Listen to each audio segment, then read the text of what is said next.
The action of unconstitutionality against Law 13, 2005 was filed by Ignacio Astarloa Huarte and other members of the Popular Party in Congress, arguing that this law, which amended the Civil Code to allow same-sex marriage, violated Article 32 of the Spanish Constitution, which established the right to marriage between a man and a woman. The plaintiffs also cited alleged violation of other constitutional articles, such as Article 9 of the Hierarchy of Norms, Article 10, which mandates interpreting rights in line with international treaties, and Article 53 and 167, asserting that any change in the concept of marriage would require a concept of constitutional reform.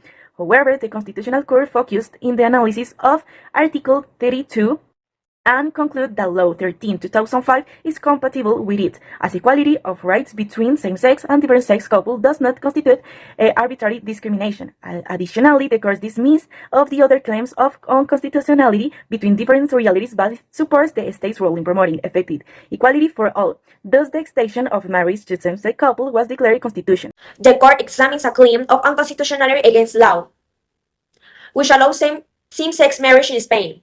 The petitioners argue that the law violates several constitutional articles, primarily Article 9.3, provision of arbitrariness, Article 32, right to marry, and Article 39, protection of family and minors.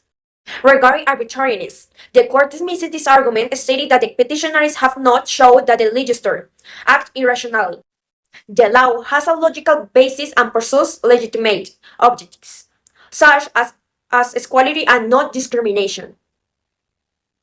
The court also emphasizes that marriage is not limited to traditional unions and can include childless or single-parent families.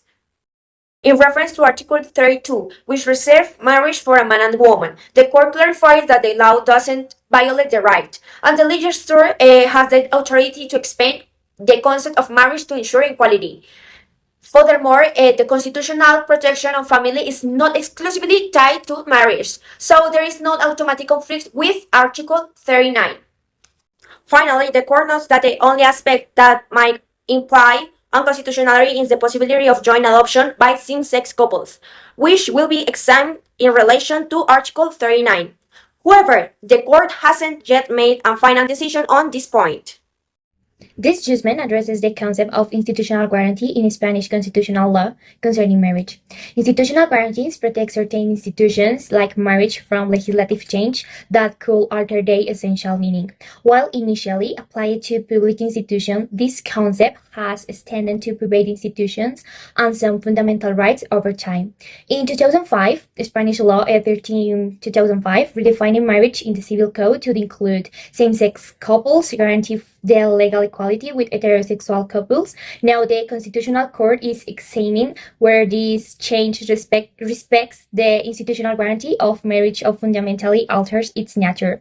Petitioners urge that the Constitutional implies marriage as a union between a man and a woman, referencing Article 32 and its historical concept. In 2010, the European Court of Human Rights decision recognizing marriage as traditionally between different sex partners. When the Spanish Constitution was drafted in 1978, discussion around marriage focused on issues like divorce and gender equality, not same-sex marriage. Some argued that the frames did not intend to include same-sex unions in the concept of marriage. The court's decision will determine in the revised definitions aligns with or undermines the constitutional core of marriage. The text talk about how same-sex marriage has been gaining ground in Spain, especially through Law 13, 2005, which legalized it without changing what marriage means in its essence. The Constitutional Court has argued that the Spanish Constitution must be seen as something alive, which adapts to the times and to social change. In this way, the inclusion of same-sex couples in marriage does not contradict the principle of equality and freedom that are fundamental to our law. The 2005 reform did not alter marriage as an institution, rather it made it more inclusive, ensuring that all couples, regardless of their sexual orientation, can have the same rights and responsibility. Although this issue is still being debated in many countries, in many places, such as in Spain. such as Spain, that right to marriage has already been recognized for all.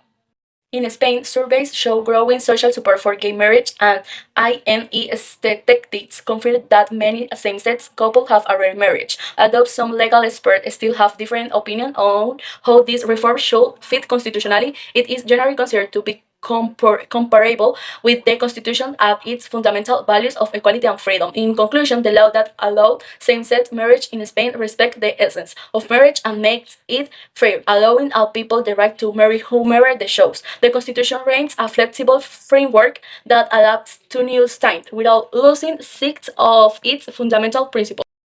The text states that Law 13/2005 in Spain, which allows marriage between persons of the same sex and joint adoption by these couples, doesn't violate fundamental rights.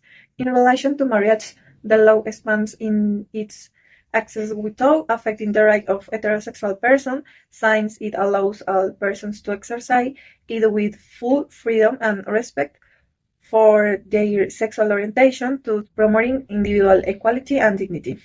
Regarding adoption, it is stressed that the interest of the minor is always the priority in any adoption process. Spanish regulations and the international treaties that Spain has signed require that the well-being of the minor be above any other consideration. The sexual orientation of the adopter should not be a reason for discrimination, since the suitability of the future parent is evaluated without prejudice. That's all. Thank you very much.